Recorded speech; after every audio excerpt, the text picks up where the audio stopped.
Olá, estudante! Tudo bem contigo? Seja muito bem-vindo, muito bem-vinda à nossa videoaula da semana.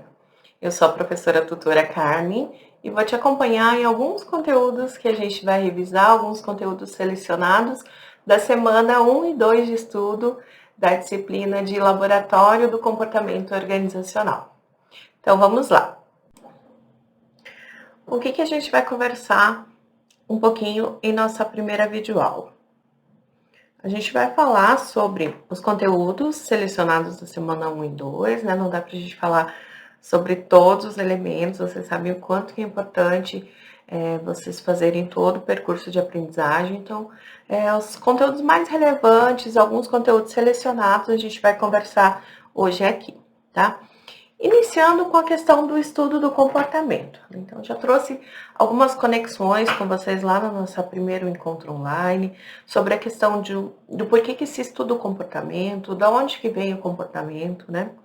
Então, o comportamento é um termo que caracteriza toda e qualquer reação do indivíduo, seja ele uma pessoa, um animal, um órgão, uma instituição, perante o meio, ou seja, o ambiente em que ele está inserido. Ele trata da forma com que as pessoas ou organismos procedem perante os estímulos em relação ao entorno, ou seja, como que as pessoas, os órgãos, os animais, qualquer ser vivo, né, qualquer instituição, né, vai reagir quando ela está dentro de um ambiente e acontece alguma coisa, né? E aí, a gente já conversou também que o comportamento ele vem sendo estudado há muitos anos, mais de 100 anos, né? E uma das linhas da ciência que trabalha com a questão do comportamento é o behaviorismo, né? Então, o behavior, que vem de comportamento em inglês, vem para tratar do comportamento de uma forma diferente do que era enxergado, para estudar o comportamento de uma forma diferente do que era visto.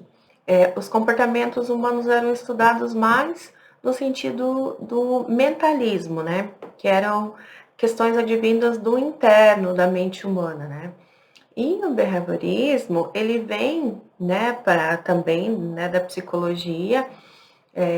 Na verdade, a nossa ciência administrativa, a ciência da administração, ela surgiu com vários enfoques relacionados à filosofia, à psicologia, então ela emergiu desses campos.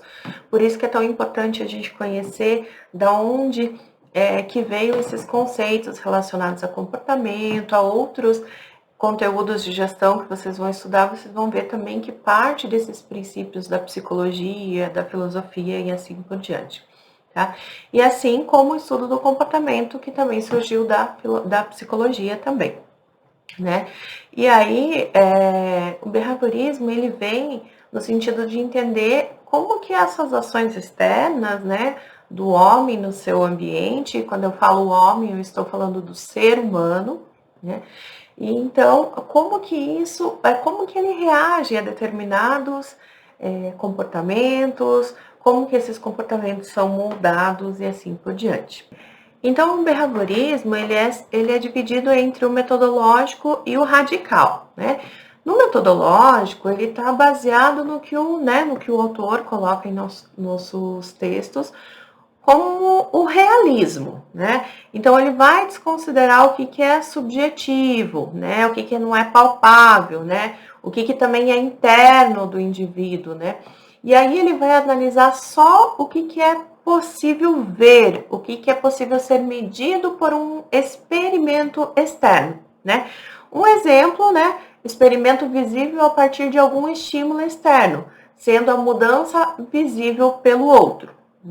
Então, você colocar a pessoa em determinado contato com algum estímulo para ver o que ela vai fazer diante daquele aspecto, certo? No radical, ele vai considerar na observação do comportamento também essa subjetividade que a gente não enxerga no metodológico, né? Sem fazer distinção, né, se é interno ou se é externo do indivíduo isso. Então, as experimentações íntimas de cada indivíduo são levadas em considerações, podem, né, ser parcialmente também observáveis, analisadas, quando expressadas por essa pessoa, quando faladas, né, por essa pessoa. Um exemplo, um experimento em que a observação do que acontece não é visível pelo outro, e sim descrita pelo próprio indivíduo, né? Então, no metodológico, eu coloco algum estímulo externo para a pessoa e eu vejo o que acontece, né? Qual que é a mudança que vai ser visível no outro, né? Se ela vai se espantar, se ela vai se assustar, se ela vai ficar feliz, como que ela vai agir, né? No radical, eu consigo fazer isso também, essa observação que eu faço no metodológico, mas eu também posso perguntar o que ela achou, né? E eu posso escutar o que ela vai falar, né? Observar através de gestos também, porque também o corpo fala, né? Através de gestos, através de expressões que a gente tem, corporais, faciais, e aí também eu vou observar isso no radical. Seguindo, a gente também tem mais algumas questões dentro do behaviorismo, que é a questão dos comportamentos controlados por regras e comportamentos controlados, modelados, na verdade, por contingências. Nos comportamentos controlados por regras, né, são aqueles em que todo o controle vai acontecer através de uma instrução que vai ser dada antes, né, anteriormente. Essa instrução, ela pode ser verbal, ela pode ser escrita ou de qualquer outra forma, mas ela tem que ser antecipada, né? Tem que ser anterior ao comportamento do indivíduo, né? Um exemplo, a prescrição básica de como se deve usar determinado medicamento após um procedimento básico, médico. Então, você tem lá a prescrição e o médico te prescreve na receita como que você vai usar. Um outro exemplo, normas dentro da organização. Então, tem muitas vezes alguns equipamentos que existe uma especificação de como usar um procedimento, né? Que a gente chama um procedimento operacional. Então, lá está escrito uma regra para se utilizar aquele equipamento, né? Então, é uma prescrição antes de acontecer, tá? No modelado por contingências, né, ele está mais relacionado a um acontecimento operacional prévio que pode ser passado anteriormente, mas que necessita de prática e treino para que aconteça o aprendizado, a partir de uma relação não verbal entre o indivíduo e o ambiente, tá? Um exemplo, quando uma criança observa os adultos e aprende por interação a andar e falar. Tá? Então, nesse exemplo que eu dei do procedimento operacional de um equipamento, então pode ser que aconteça da pessoa aprender por observação. Então, ela vai ali, fica perto, vê como a outra pessoa opera aquele equipamento e através dessa observação do ambiente acontece o aprendizado. Então, a pessoa que estava operando o equipamento, ela não falou nada, ela não ensinou, né? O outro apenas observou, né? E provavelmente observou várias vezes, e aí ela aprendeu lidar com aquele equipamento por meio da observação. Então, essa é a diferença do comportamento controlado por regras e do comportamento modelado por contingências. Então, a gente vem falando sobre esse comportamento, sobre essa origem do comportamento, né, sobre como que o behaviorismo trabalhou com essa questão do comportamento, e a gente vai entender agora como que isso, o que isso significa, como que isso se torna o comportamento organizacional, né? O que é, primeiramente, o comportamento organizacional? Então, é um campo de estudo, né, um campo da ciência, que é uma especialidade delimitada com um conjunto comum de conhecimentos que estuda 3 determinantes do comportamento das organizações. Olha só, então agora a gente começa a falar um pouquinho sobre o comportamento das organizações. Então, quem está intrinsecamente ligada com o comportamento das organizações são os 3 determinantes: indivíduos, grupos e estrutura. Tá? Então, o comportamento organizacional, né, ele aplica o conhecimento obtido sobre indivíduos, grupos e o efeito na estrutura e no comportamento, com o objetivo de melhor funcionamento nas organizações, tá? Então, porque isso, ó, aqui já tem um elemento muito importante para a gente entender o porquê que a gente está estudando essa disciplina, né? Então, a gente está estudando sobre comportamento organizacional para a gente entender como que a gente melhora o funcionamento das organizações, dos processos, das pessoas, tanto em nível de indivíduo quanto em nível de grupo dentro das organizações, para que tudo isso ofereça uma melhor performance, né? Uma melhor produtividade, um melhor funcionamento das organizações, né? E ali tem mais um desenho onde vocês podem ver da onde que surgem, né? Quem que estuda, quem que cuida do estudo desses elementos, né? Então, geralmente, a psicologia vai tratar do comportamento do indivíduo, tá? Aí, quando a gente está falando em grupo, a gente tem mais relacionado a questão da sociologia, a psicologia social e a antropologia, né? E para tratar do sistema organizacional, a gente vem também com esses elementos da psicologia e sociologia, mas a gente tem o elemento da ciência política aqui também, tá? E um pouco da antropologia falando também sobre esse sistema organizacional. Mas tudo isso, indivíduo, grupo, sistema organizacional, que pode entrar no lugar aqui da estrutura, né? Tudo isso molda o que a gente chama, então, de comportamento organizacional. E dentro do comportamento organizacional, a gente bem viu em nossa disciplina que existem algumas metas do comportamento organizacional, né? E dentro dessas metas, a gente tem 4 elementos, né? O primeiro deles é prever, o segundo, compreender, o terceiro, prever e o último, controlar, tá? Então, as organizações são resultados de pessoas, como já falei para vocês, né? E aí, existem também, as pessoas também precisam entender como indivíduo e como grupo, que as organizações, elas também têm algumas formas, né, de se comportar, alguns elementos de como se comportar. Então, por isso, existem algumas metas do comportamento organizacional, tá?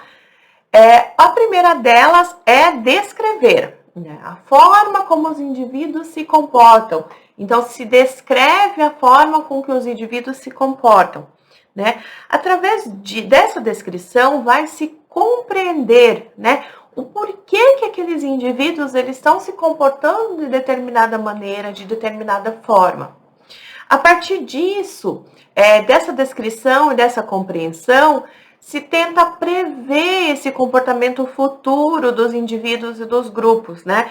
E numa previsão no sentido de entender esses elementos para que se possa prever e isso não afete de alguma forma negativa a organização, tá? E posteriormente a isso, a gente tem o controlar, né? Então, quando eu consigo prever um comportamento futuro que não é bacana dentro da organização, eu consigo controlar isso de alguma forma, eu consigo, através de planos de ações, através de um planejamento, né, promover algumas atividades que atendam às necessidades do indivíduo e da organização, para que aquele comportamento que possa gerar algum problema dentro da organização, ele não venha a ocorrer.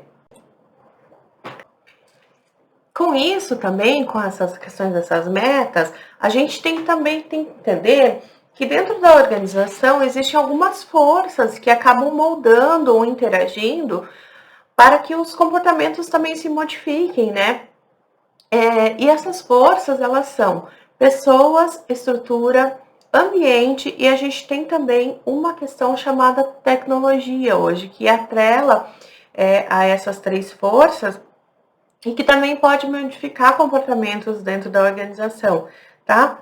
E aí o comportamento das pessoas, ele está atrelado à questão de indivíduos e também de grupos, o ambiente relacionado a governo, concorrência, pressões sociais e várias outras coisas. Vocês vão estudar, inclusive, mais para frente, como que essas pressões externas, essas questões que acontecem no ambiente externo influenciam no comportamento organizacional, né?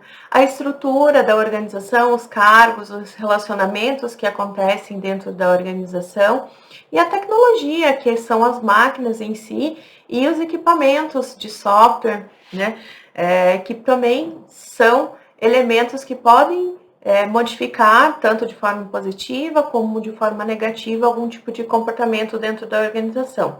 Então, é bem importante entender essas forças e como que eles estão alinhados a alterar ou modificar ou moldar esse comportamento organizacional. E quanto à questão individual, né? Então, os indivíduos e a sua relação com a organização.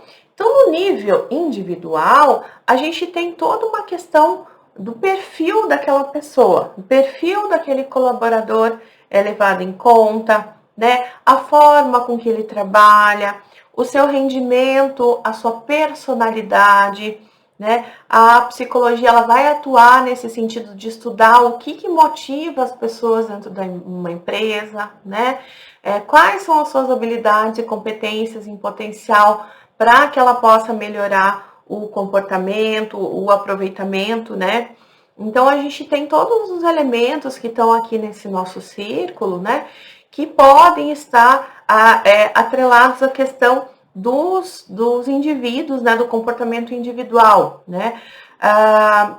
Vamos ver alguns ali. Expectativa de carreira, né? O quanto que você espera e o quanto que a organização ela entrega em relação a essa sua expectativa também é uma questão que modifica o seu comportamento, que modifica a sua motivação.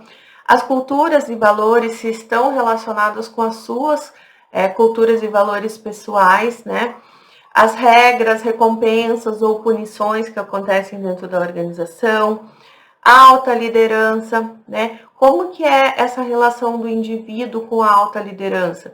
Então, isso tem muito a ver com a questão do como que esse indivíduo se comporta e, através disso, se for uma alta liderança que ele tenha prazer em trabalhar ali, né? Que ele respeite, então ele vai ter um comportamento, uma performance melhor, um comportamento positivo, né? Mas se não, esse comportamento ele pode vir a ser um comportamento desmotivado, ser um comportamento não tão bacana dentro da organização, né? A sua liderança direta, como que esse gestor como que é esse comportamento do gestor direto com ele, os pares, que são os seus relacionamentos, os seus colegas de trabalho, como que é essa relação, como que é esse clima organizacional, o quanto isso pesa na questão dos comportamentos, né? Essa relação com seus colegas de trabalho. Formações e treinamentos, o quanto a empresa se importa, né? E também em treinar, em capacitar seus funcionários, isso tem muito a ver também com a questão de comportamento. E os grupos, né, também, a gente falou do indivíduo, e também tem a questão dos grupos em relação à organização, né? Então, uma organização é formada de pessoas e essas pessoas juntas formam um grupo, né? Então, é algo muito natural que acontece dentro da organização, né? Seja ela criada pela gerência, né, com finalidade de cumprir alguma meta da organização, que ela cria um grupo, ou pelos próprios membros daquela organização, os próprios funcionários, acabam interagindo entre si, formando grupos de pessoas com mais afinidade. Geralmente a gente conversa com as pessoas, né, que tem mais afinidade, né, e se relaciona, né. E aí surge, então, a questão de dois grupos, que são os grupos formais e os grupos informais. O que é um grupo formal? É aquele que é criado dentro e de acordo com a estrutura da organização, né? Ele vem no sentido de cumprir as metas e objetivos da organização. Então, nessa figura aqui que a gente está vendo, a gente tem um grupo formal que é um organograma da organização. Então, a gente tem o Vinícius aqui no topo, que deve ser o presidente, vamos dizer assim. Aí tem abaixo dele o João, que é gestor da Estela e da Josefina. Então, abaixo da Estela tem o Sebastião, que está na mesma linha do Pablo, que está abaixo da Josefina. E abaixo do Sebastião tem o Pedro, o Tiago, o Bruno e a Soledade. Aqui tem o Juan e a Renata abaixo do Pablo e o Henrique e a Viviana. Então, isso é um grupo formal, um grupo que foi estruturado para atender a demanda da organização, o objetivo da organização, tá? O grupo informal é o quê? quando as pessoas acabam formando grupos conforme as suas afinidades, os seus gostos, a sua, né, o seu próprio interesse, suas atitudes. Então, aqui a Estela, ela se dá melhor com o Vinícius, né? E o Vinícius aqui com o João e com a Josefina. Então, eles vão formando esses grupos de relações. Aqui a Soledade, o Tiago, o Sebastião, o Pedro e o Bruno formam um outro grupo de interesse. Sabe aqueles grupos que às vezes surgem assim, para jogar aquele futebolzinho no final de semana, dos colegas de trabalho, para ir num happy hour, para fazer às vezes um trabalho externo. Então, esses são os grupos informais que surgem dentro da organização, né? Então, o formal é aquele padrão, geralmente é aquele que está no organograma, o que está estruturado, como que é o nível de gestão, e o informal é aquele que surge por intermédio de gostos e de afinidades. E tudo isso a gente está falando para a gente entender como que essas relações acabam alterando o comportamento organizacional, né? Então, nisso vem também a questão dos interesses desse indivíduo e o interesse da organização. Então, o indivíduo, ele cresce tendo algumas metas individuais de vida, né? As pessoas têm metas diferentes, têm percepções diferentes, né? Então, pode ser um interesse relacionado a salário, a crescimento, a carreira, ou ter uma melhor qualidade de vida, de segurança e de estabilidade, e vários outros elementos que podem estar aí relacionados ao interesse do indivíduo. Já no interesse organizacional, ela tem interesse no quê? No lucro, na produtividade, na qualidade dos seus produtos e serviços, no menor custo, na satisfação do cliente, né? Na performance, da imagem organizacional e tudo mais. Então, o estudo do comportamento organizacional é tão importante para que esse interesse individual, interesse de grupo, ele esteja também atrelado com o interesse organizacional, que isso não cause atritos de forma a ter problemas tanto por o interesse do indivíduo quanto para o problema com o interesse organizacional, né? A partir do momento que a gente tem um atrito relacionado a algum tipo desses de interesses, né? O comportamento se modifica e aí por muitas vezes acaba que algum lado perdendo, né? Ou o interesse individual ou o interesse organizacional. Então, por isso que estuda-se tanto também sobre o comportamento e sobre aquelas metas que a gente falou ali no slide anterior, sobre como que é interessante a gente descrever, compreender e se prever esses comportamentos a fim de controlar da melhor forma possível para que seja, e esse controle no sentido de que o interesse do indivíduo e o interesse organizacional, eles estejam alinhados, né? E não só um saia ganhando, o outro saia perdendo, né? No sentido de controlar para que ambos saiam ganhando nessa meta, nesse interesse. Então, essa foi a nossa videoaula de hoje. Eu sou a professora tutora Carmen. Qualquer dúvida, é só mandar um fale com a gente, para mim ou para os outros professores tutores que estão acompanhando a disciplina de vocês, professor Jorge, professora Flávia e professora Maura. Um grande abraço e até a próxima!